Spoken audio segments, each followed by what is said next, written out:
तेलंगाना के chief minister Revanth Reddy का कहना है कि बीजेपी को दिया जाने वाला हर वोट मुल्क में रिजर्वेशन सिस्टम को मनसूख करने का वोट होगा। टीपीसीसी सदर व सीएम तेलंगाना रेवंत रेड्डी ने आइंदा लोकसभा इंतखाबात को रेफरेंडम करार दिया। उन्होंने कहा कि इंतखाबात ये तय करेंगे कि SC/ST BC के तहफ़्फ़ुज़ात को जारी रखा जाएगा या फिर उन्हें खत्म कर दिया जाएगा। उन्होंने कहा कि बीजेपी तहफ़्फ़ुज़ात को खत्म करना चाहती है, ताहम कांग्रेस का ख्याल है कि आबादी की बुनियाद पर OBC तहफ़्फ़ुज़ात को जारी रखना और उन तहफ़्फ़ुज़ात के फीसद को बढ़ाना चाहिए। रेवंत रेड्डी ने SC/ST और OBC तबक़ात को खबरदार करते हुए कहा कि बीजेपी को वोट देने का मतलब अपने मफादात के खिलाफ वोट देने के बराबर होगा।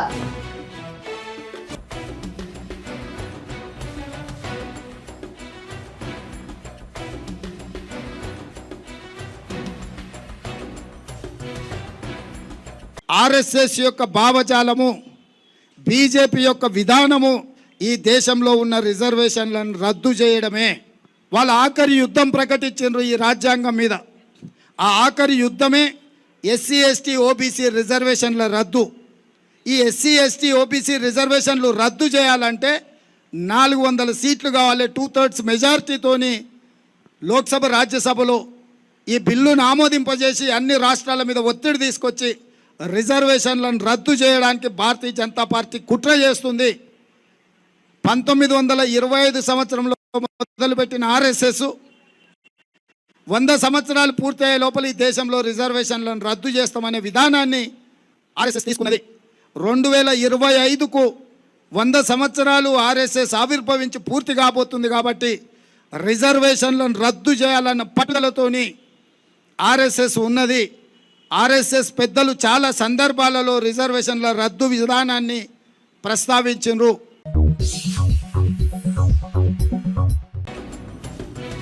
रियासत आंध्र प्रदेश के चीफ मिनिस्टर व YSRCP सरबराह YS जगनमोहन रेड्डी ने पुलिवेंदला असेंबली हलके से अपने कागजात नामजदगी दाखिल कर दिए। YSR कांग्रेस पार्टी के सदर YS जगनमोहन रेड्डी ने कड़पा के पुलिवेंदला असेंबली हलके से अपने कागजात नामजदगी दाखिल कर दिए। उनके हमरा MP अविनाश रेड्डी भी मौजूद थे। YS जगन ने असेंबली इंतखाबात और लोकसभा इंतखाबात की मुहिम के हिस्से के तौर पर अपनी बस यात्रा मेमानता सीधा महाली में मुकम्मल की है। वाज़ेह है कि आंध्र प्रदेश में 13 मई को वोट डाले जाएंगे और नताइज का ऐलान 4 जून को किया जाएगा।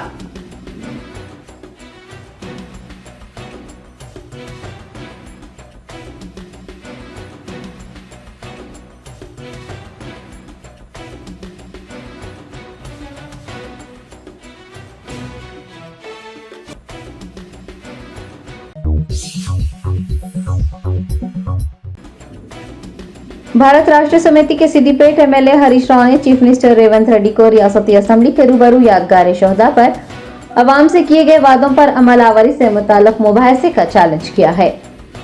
तेलंगाना के चीफ मिनिस्टर रेवंत रेड्डी के हरीश राव को इस्तीफा साथ रखने के तबसरे पर हरीश राव ने अपना रद्द अमल जाहिर करते हुए कहा कि कल यानी जुमा को सुबह 10 बजे वो अपना इस्तीफा लेकर असेंबली के रूबरू यादगार शोहदा आएंगे। उन्होंने पूछा है कि क्या चीफ मिनिस्टर रेवंत रेड्डी भी अपने इस्तीफे के साथ वहां पहुंचेंगे।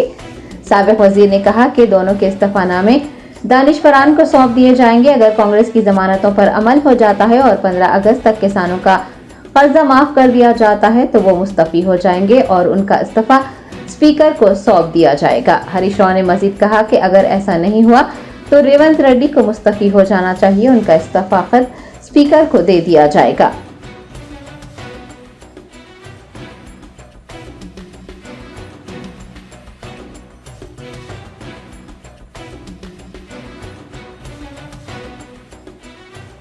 రేవంత్ రెడ్డికి మొన్న నేను ఛాలెంజ్ చేసిన, ఏమన్నాడు, నేను ఆగస్టు 15 తారీఖులోగా రుణమాఫీ చేస్తా అన్నాడు. రేపు మళ్ళా మెదక్ నుంచి రేవంత్ రెడ్డికి ఛాలెంజ్ చేస్తున్నా, రేపు పొద్దున 10 గంటలకు అసెంబ్లీ ముందు అమరవీరుల స్తూపం దగ్గరికి నేను వస్తా ఉన్నా. నా రాజీనామా లేఖతో నువ్వు వస్తావా?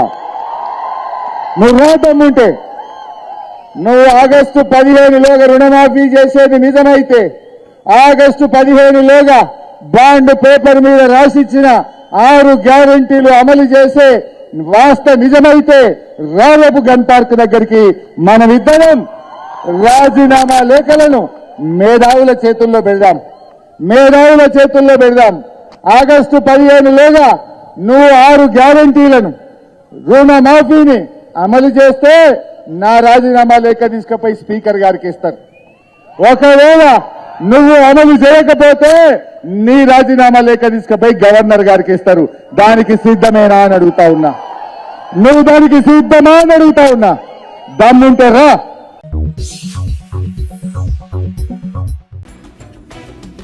हैदराबाद लोकसभा सीट के लिए एआईएमआईएम, बीजेपी, बीआरएस और कांग्रेस के उम्मीदवार मैदान में हैं। असल मुकाबला एआईएमआईएम और बीजेपी उम्मीदवार के दरमियान है। तेलंगाना में 17 लोकसभा सीटों के लिए 13 मई को वोट डाले जाएंगे। हैदराबाद पार्लिमानी हल्का सभी की तवज्जो का मरकज बना हुआ है, क्योंकि एक जानिब एआईएमआईएम के सरबराह बैरिस्टर असदुद्दीन ओवैसी है, जो सियासी खिदमात के लिए बैनुल अक़वामी सतह पर शोहरत रखते हैं। दूसरी तरफ भारतीय जनता पार्टी की माधवी लता है और वो रोज़े अव्वल से ही मुतनाज़ा तबसरे और बयानात देते हुए सुर्खियों में है। कांग्रेस ने समीर वलीउल्लाह को और भारत राष्ट्र समिति ने गदम श्रीनिवास यादव को टिकट दिया है।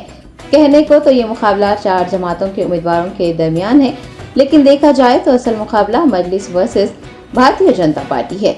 अब देखना यह है कि अवाम इस बार एआईएमआईएम को वोट देती है या फिर बीजेपी उम्मीदवार को चुनती है।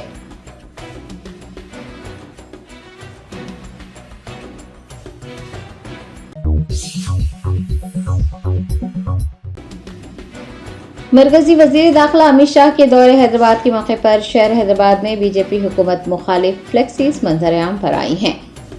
लोकसभा इंतखाबात की मुहिम के सिलसिले में मरकजी वजीर दाखिला अमित शाह तेलंगाना का दौरा कर रहे हैं।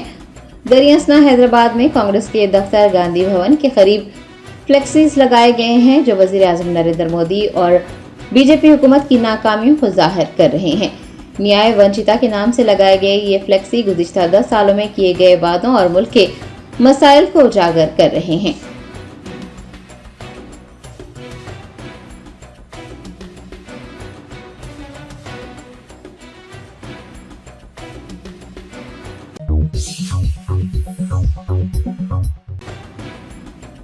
तेलंगाना असम्बली इंतखाबात में याकुतपुरा असम्बली हल्के से कुलहीन मजलिस इत्तेहादुल मुस्लिमीन के उम्मीदवार को कांटे की टक्कर देने वाली मजलिस बचाओ तहरीक ने पार्लिमानी इंतखाबात न लड़ने और तेलंगाना की सेक्युलर ताकतों के साथ मुत्तहिद होकर फिरका परस्त ताकतों को हराने का ऐलान किया है।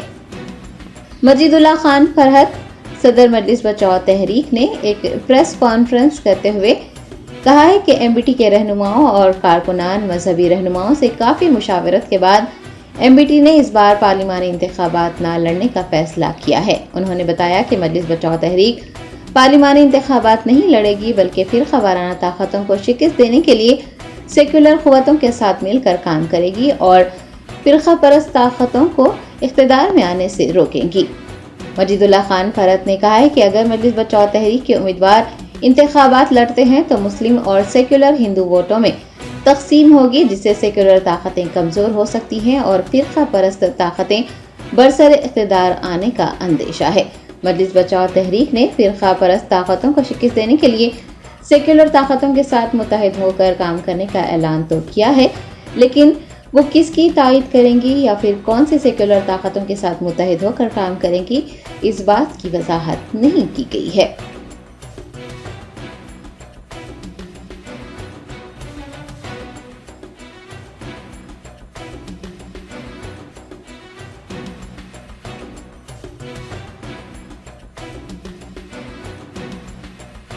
तमाम मुस्लिम माशरे से और मिल्लत के तमाम जिम्मेदारों से मेरा पैगाम है कि मुस्तकबिल में तहरीक का साथ दीजिए कि आज की कुर्बानी कल तहरीक को ताकतवर बनाएगी, और ये जिम्मेदारी तमाम मुस्लिम माशरे की है कि तहरीक के साथ मुस्तकबिल में खड़े होना और तहरीक का साथ देना।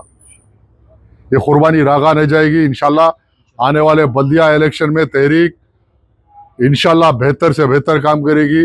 जिस तरह रात दिन जिस तरह तहरीक और तहरीक के कारकुन काम करते रहेंगे, उसका तसलसल जारी रहेगा। अमजदुल्लाह खां का प्रजा दरबार चलेगा, रात दिन मजलूमों के लिए काम करेंगे। रात के 2-2 बजे अगर आज कोई जिम्मेदार मुसलमानों का लीडर निकल के काम कर रहा तो उसका नाम मुस्तफ़ा महमूद है, उसका नाम अमजदुल्लाह खान है। रात के 2-2 बजे 100-100 किलोमीटर जाके मुसलमानों की नुमाइंदगी, मस्जिदों की शहादत, या कुरैश बिरादरी के जानवर पकड़े गए तो कोई निकलना, कहीं अगर हल्ला हुआ तो कोई जाना। ये काम सिर्फ जो कर रहे हैं वो काम जारी रहेगा और हुकूमत की नाइंसाफियों के खिलाफ मुसलमानों के मफाद के लिए हम लड़ते रहेंगे। कोई कॉम्प्रोमाइज नहीं होगा। ये सिर्फ शहर हैदराबाद की गंगी जमनी तहजीब अमनो अमान को बाकी रखना और बीजेपी की फासिज्म और बीजेपी की दहशतगर्दी को रोकने के लिए जिस तरह यूपी बिहार का माहौल है वैसा माहौल हैदराबाद में दाखिल नहीं होना। या तमाम हिंदू मुसलमान हर कोई अमन अमान से रहने के लिए तहरीक बीजेपी की शिकस्त के लिए कुर्बानी दे रही है और इंतखाबात में हिस्सा नहीं ले रही। बस ये पैगाम है।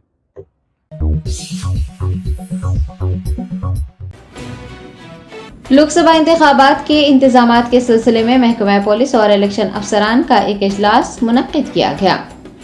लोकसभा इंतखाबात मुनक्किद करने का वक्त करीब आता जा रहा है। इलेक्शन कमीशन और महकमा पुलिस की जानिब से इंतखाबात शफाफ तरीके से मुनक्किद करने के लिए इक़दामात किए जा रहे हैं। आज अजीम तरबल्दी हैदराबाद के हेडक्वार्टर में इंतखाबात के इंतजामात के सिलसिले में एक इजलास मुनक्किद किया गया, जिसमें Hyderabad CP Srinivas Reddy, additional CP Vikram Singh Maan, जिला कलेक्टर हैदराबाद व रिटर्निंग ऑफिसर अनुदीप दृष्टि के अलावा नोडल अफसरान व दीगर ओहदेदारों ने शिरकत की। इस मौके पर district election officer Ronald Ross ने इंतखाबात के इंतजामात से वाकिफ करवाया।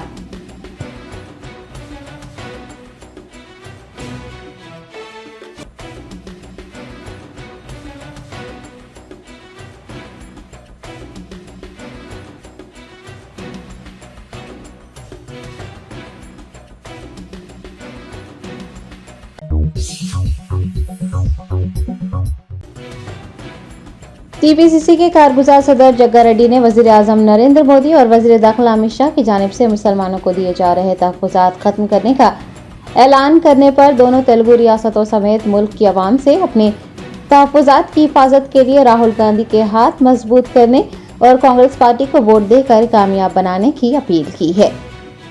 संगारेड्डी के साबिक रुकन असम्बली जग्गा रेड्डी ने टीपीसीसी के मरकजी दफ्तर गांधी भवन में एक प्रेस कॉन्फ्रेंस को मुखातिब करते हुए कहा कि वजीर आजम नरेंद्र मोदी और वजीर दाखिला अमित शाह ने मुसलमानों को दिए जा रहे 4% तहफ़्फ़ुज़ात बर्खास्त करने का ऐलान किया है। अगर मुसलमानों को दिया जाने वाला 4% रिजर्वेशन खत्म कर दिया गया तो गरीब मुसलमानों के बच्चे किस तरह से तालीम हासिल करेंगे, आईपीएस और इंजीनियर बनने का उनका ख्वाब किस तरह से पूरा होगा। जग्गा रेड्डी ने याद दिलाया कि मुत्तहिदा आंध्र प्रदेश के chief minister YS Rajasekhar Reddy के दौरे हुकूमत में मुसलमानों को 4% तहफ़्फ़ुज़ात दिए गए थे, जिसके बाद कई गरीब बच्चों ने तालीम हासिल करते हुए इंजीनियर, आईएएस बनने का अपना ख्वाब पूरा किया और आज वो अहम ओहदों पर फायज हैं। मुसलमानों को इससे फ़ायदा पहुंचा है।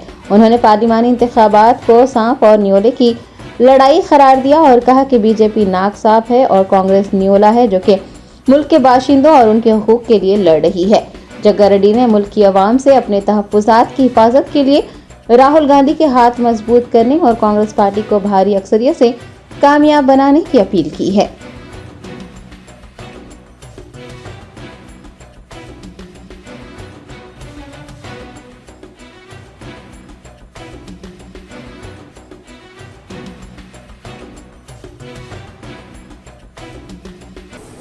Snake means poison snake BJP. BJP party देश की जनता, तेलंगाना जनता के लिए एक बड़ा सांप बन गया है। ये राहुल जी का बात है। अगर सांप किसी को काटा मारा, वही है अभी ये रिजर्वेशन का सिस्टम। क्या है ये रिजर्वेशन कैंसिलेशन? रिजर्वेशन कैंसिल करने का कोई बात नहीं। मगर अगर जनता सोच के, अगर जनता होशियार होके, ये बीजेपी प्रधानमंत्री मोदी जी ये सब क्या बोलते सांप बन के यहाँ है, उसको कौन कंट्रोल करना?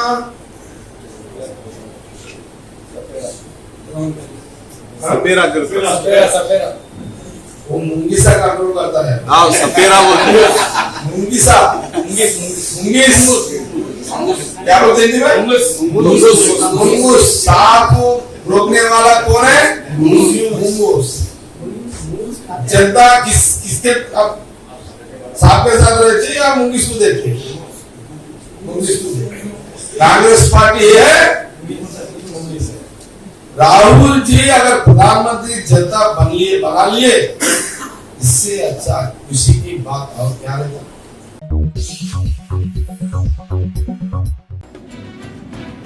उत्तर प्रदेश के वजीर आला योगी आदित्यनाथ ने इल्जाम लगाया है कि कांग्रेस और उसकी इत्तेहादी जमातें आइन के तहत दर्ज SC, ST और OBC तबकात के तहफ़्फ़ुज़ात को कमजोर करने का काम कर रही हैं। योगी आदित्यनाथ ने इटावा में एक जलसे आम को मुखातिब करते हुए कहा कि कांग्रेस पार्टी ने कर्नाटक में OBC कोटा में मुसलमानों को 32% रिजर्वेशन दिया है। SP और BSP भी कांग्रेस की हिमायत कर रहे हैं। उन्होंने याद दिलाया कि UPA हुकूमत की क़यादत में जस्टिस रंगनाथ मिश्रा कमेटी तश्कील दी गई थी। कमेटी ने मुसलमानों को पसमानदा और दर्ज फहरिस्त कबाइल में शामिल करने की सिफारिश की थी। योगी आदित्यनाथ ने कहा है कि मुसलमानों को तहफ़्फ़ुज़ात दिए जा रहे हैं। उन्होंने पूछा है कि मुल्क के हिंदुओं, ST, SC और फिर कमजोर तबकात कहां जाएंगे।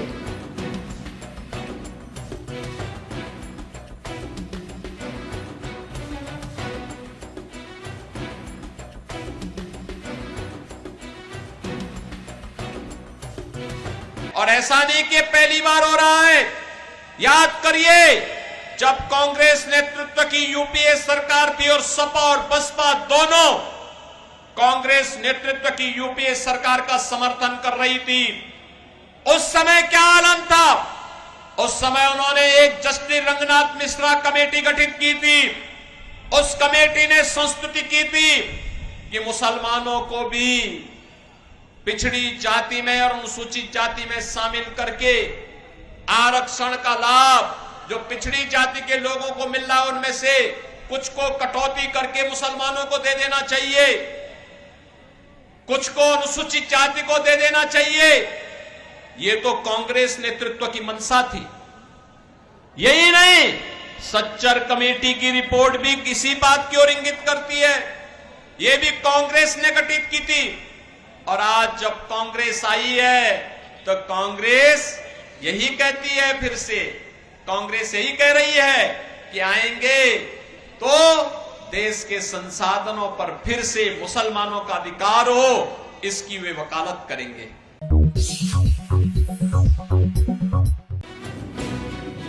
मरकजी वजीर दाखिला अमित शाह ने कहा है कि तेलंगाना में मुसलमानों को दिए जा रहे 4% तहफ़्फ़ुज़ात को खत्म कर दिया जाएगा और वो रिजर्वेशन SC, ST और OBC को दिए जाएंगे। लोकसभा इंतखाबात की मुहिम के हिस्से के तौर पर मरकजी वज़ीर दाखिला अमित शाह ने सिद्दीपेट जिले में एक जलसे आम में शिरकत की। अपने खिताब में उन्होंने कांग्रेस और BRS पर तेलंगाना में मुस्लिम तहफ़्फ़ुज़ात लाने का इल्ज़ाम लगाया और कहा कि कांग्रेस और BRS पार्टियों ने ही तेलंगाना में मुस्लिम तहफ़्फ़ुज़ात मुतारिफ करवाए हैं। अगर BJP बरसर इक़्तिदार आती है तो उन तहफ़्फ़ुज़ात को मनसूख कर दिया जाएगा और SC, ST, OBC तबकात को रिजर्वेशन दिया जाएगा। उन्होंने कहा कि अगर मोदी तीसरी मरतबा मुंतखब होते हैं तो तेलंगाना को बदउनवानी से पाक कर दिया जाएगा। अमित शाह ने कहा कि कांग्रेस और BRS दोनों भी बदउनवानी में मुलविस हैं, इसीलिए कलेश्वरम या फिर अराजी घोटाले में कोई पेशरफ्त नहीं हुई है, खातियों के खिलाफ कोई कार्रवाई नहीं की गई है।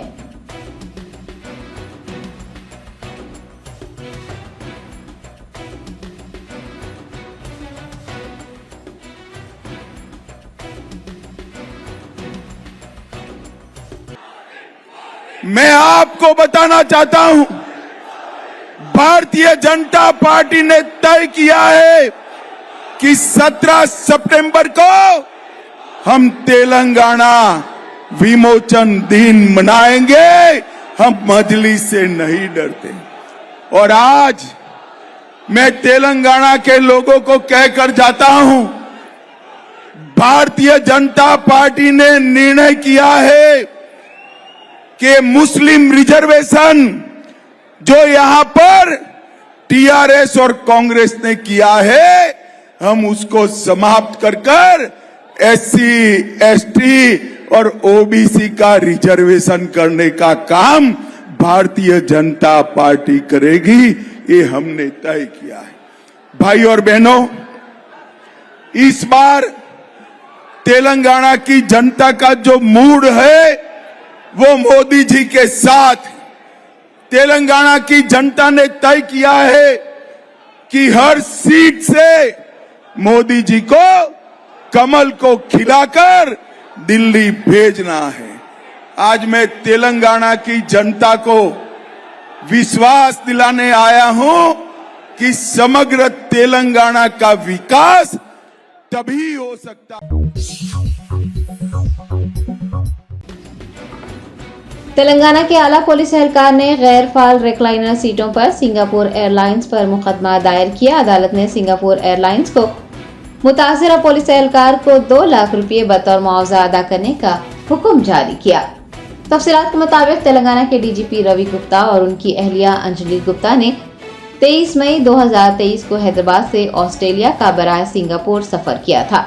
बताया गया है कि बिजनेस क्लास में रिक्लाइनर सीटें जो कि खुद ब खुद रेलाइन होती हैं, हैदराबाद से सिंगापुर तक यानी पूरे सफर के दौरान इलेक्ट्रॉनिक कंट्रोलर की नाकामी की वजह से गैर कारगर रही। डीजीपी तेलंगाना ने इसके खिलाफ शिकायत दर्ज करवाई। उन्होंने बताया कि बिजनेस क्लास के टिकटों के लिए 66,750 रुपये अदा करने के बावजूद उन्हें पूरे सफर में जागना पड़ा, जो कि इकोनॉमी क्लास के 18,000 रुपये के किराए से 48,750 रुपये जायद है।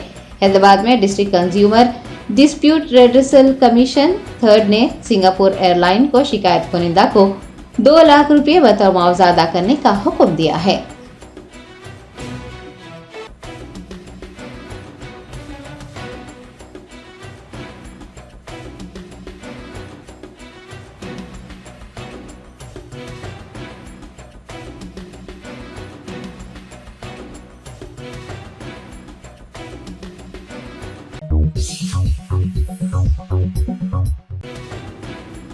इंटरमीडिएट के साल 2024 के इम्तिहानात में एमएस जूनियर कॉलेज के तलबा ने एक बार फिर अपनी सलाहियतों का लोहा मनवाया है और शानदार कामयाबी हासिल की है। इंटरमीडिएट बाईपीसी में रियासत तेलंगाना में टॉप करते हुए एमएस की तालिबा जवेरिया नूर ने 1000 में से 993 निशानात हासिल किए हैं। हाफिज अफाफ अहमद ने इंटरमीडिएट साल दुवम में एमपीसी ग्रुप में 1000 में से 993 नंबर हासिल किए हैं। एमपीसी ग्रुप से रियासत टॉपर अफाफ अहमद हाफिज कुरान भी है। एमएस जूनियर कॉलेज के 6 तालिब इल्मों ने इस साल इंटरमीडिएट में 990 से ज्यादा निशानात हासिल करने का एजाज अपने नाम कर लिया है। 6 में से 3 का ताल्लुक एमपीसी और 3 का ताल्लुक बाईपीसी से है। एमएस के 3 तलबा ने एमपीसी में 990 से ज्यादा निशानात हासिल किए हैं और एमपीसी के 15 तलबा ने 980 से ज्यादा स्कोर के साथ इंटरमीडिएट कामयाब किया है। मजमूई तौर पर एमपीसी के 29 तलबा ने 970 से ज्यादा स्कोर किया है और 149 तलबा ने 900 से ज्यादा निशानात हासिल किए हैं। दूसरी जानिब एमएस के 3 तालिब इल्मों ने बाईपीसी में 990 से ज्यादा स्कोर के साथ शानदार कामयाबी दर्ज की है। बाईपीसी के 53 तलबा ने 980 से ज्यादा स्कोर किया है। 251 तलबा ने 950 से ज्यादा मार्क्स हासिल किए हैं और 523 तलबा ने 900 से ज्यादा निशानात लिए हैं। एमएस एजुकेशन एकेडमी की इंतजामिया ने 990 से ज्यादा नंबर हासिल करने वाले हर तालिब इल्म के लिए 1 लाख रुपये इनाम का ऐलान किया है। एमएस जूनियर कॉलेज के इंटरमीडिएट साले दुवम की तरह साले अव्वल के नतायज भी शानदार रहे हैं। एमएस एजुकेशन एकेडमी के कॉरपोरेट ऑफिस में इंटरमीडिएट इम्तिहानात के नतायज के ऐलान के बाद एक पुरवखार तकरीब का एहतमाम किया गया। इस मौके पर एकेडमी के chairman Mohammad Latif Khan, managing director Anwar Ahmed और दीगर इंतजामी अराकीन ने शिरकत की और कामयाब तलबा को मुबारकबाद देते हुए नेक ख्वाहिशात का इजहार किया। चेयरमैन मोहम्मद लतीफ खान ने कामयाब तलबा और उनके वालिदैन को मुबारकबाद पेश की और इस बात पर जोर दिया कि तलबा की कामयाबी कम्युनिटी, रियासत और कौम के लिए बाइस फख्र है।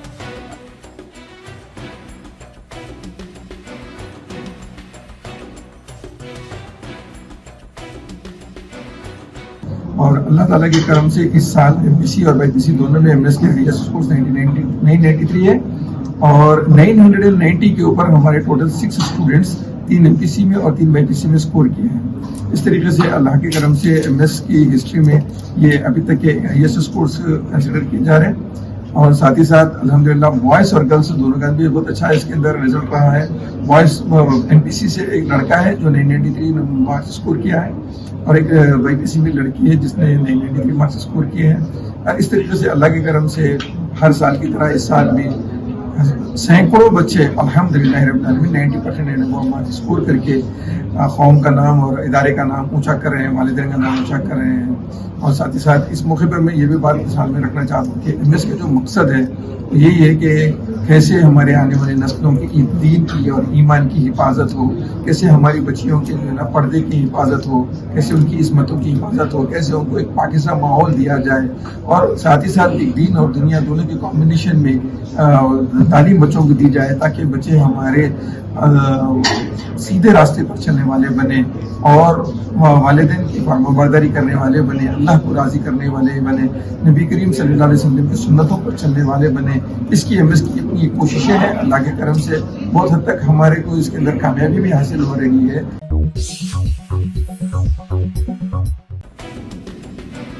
कुलहीन मजलिस इत्तेहादुल मुस्लिमीन के नामपल्ली एमएलए मोहम्मद माजिद हुसैन और बहादुरपुरा एमएलए मोहम्मद मुबीन ने नवाब साहब कुंटा डिवीजन में घर घर मजलिस मुहिम चलाई। आवाम से AIMIM के उम्मीदवार बैरिस्टर असदुद्दीन ओवैसी को वोट देकर कामयाब बनाने की अपील की। लोकसभा इंतखाबात के लिए कुलहीन मजलिस इत्तेहादुल मुस्लिमीन के कायदीन की इंतखाबी मुहिम जारी है। जुमेरात को नामपल्ली एमएलए मोहम्मद माजिद हुसैन और बहादुरपुरा एमएलए मोहम्मद मुबीन ने बहादुरपुरा असेंबली हल्के के नवाब साहब कुंटा के अच्छी रेड्डी नगर और आसपास के इलाकों का पैदल दौरा किया। उन्होंने घर घर जाकर आवाम से मुलाकात की और AIMIM के उम्मीदवार बैरिस्टर असदुद्दीन ओवैसी को अपना कीमती वोट देकर कामयाब बनाने की अपील की। इंतखाबी मुहिम में पार्टी के corporators, area presidents, senior leaders, सरगर्म कारकुनान व दीगर ने भी हिस्सा लिया।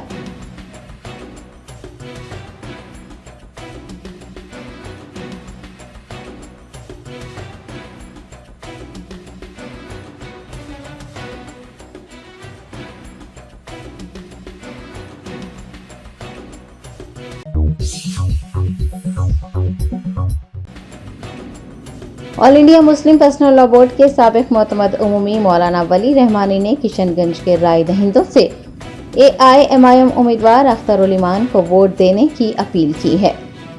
लोकसभा इंतखाबात के दूसरे मरहले के लिए कल यानी 26 अप्रैल को राय दही होगी। All India Muslim personal law board के साबिक जनरल सेक्रेटरी मौलाना वली रहमानी ने एक बयान जारी करते हुए किशनगंज के राय दहिंदों से पुरजोर अपील की है कि वो ऑल इंडिया मजलिस इत्तेहादुल मुस्लिमीन के किशनगंज उम्मीदवार अख्तर उल ईमान को वोट दें और भारी अक्सरियत से उन्हें कामयाब बनाएं।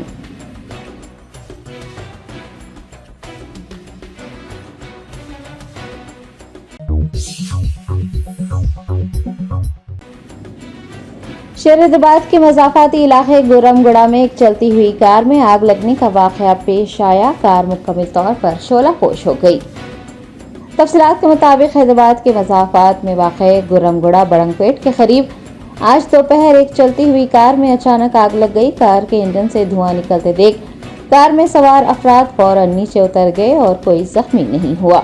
ज़राए ने बताया है कि इस वाक़े में कार मुकम्मल तौर पर शोलापोश हो गई है।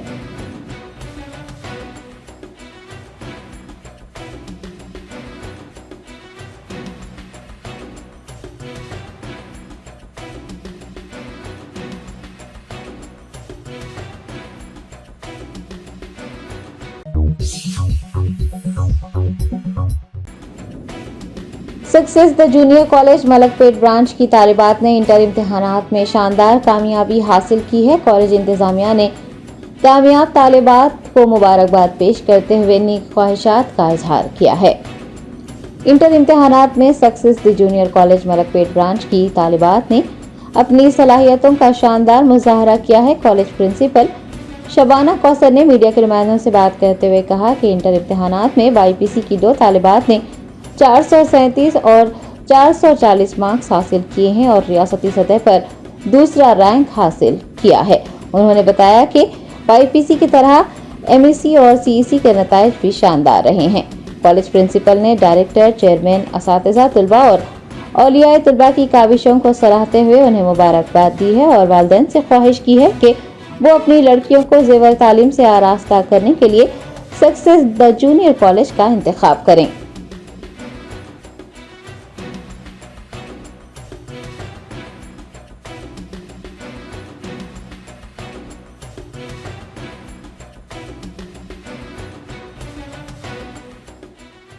of educational institutions does not require any introduction.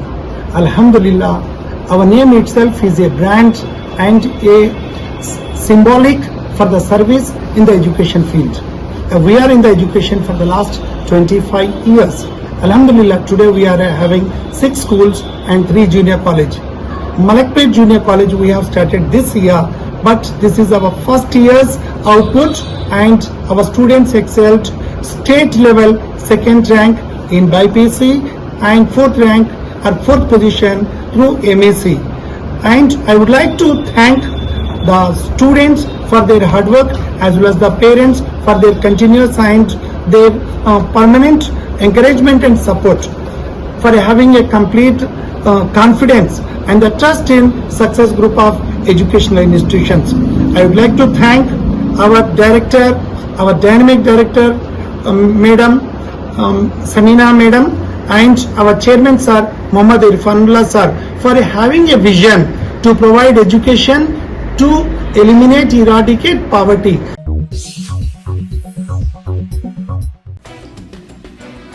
ACB अहदेदारों ने कृष्णा जिले में एक जूनियर असिस्टेंट को 10,000 रुपये रिश्वत लेते हुए पकड़ लिया। तफसीलात के मुताबिक एसीबी हुकाम ने कृष्णा डिस्ट्रिक्ट ट्रेजरी ऑफिस पर छापा मारा। बताया गया है कि जूनियर असिस्टेंट प्रसाद ने मछलीपट्टनम म्युनिसिपल मुलाजिम शाहजहां से 10,000 रुपये का मुतालबा किया था। माजी में भी प्रसाद ने शाहजहां से 4,000 रुपये रिश्वत ली थी। एसीबी हुकाम ने शाहजहां की शिकायत पर कार्रवाई करते हुए जूनियर असिस्टेंट को रंगे हाथों पकड़ लिया। ये कार्रवाई एसीबी एडिशनल एसपी स्नेहिता की क़यादत में की गई।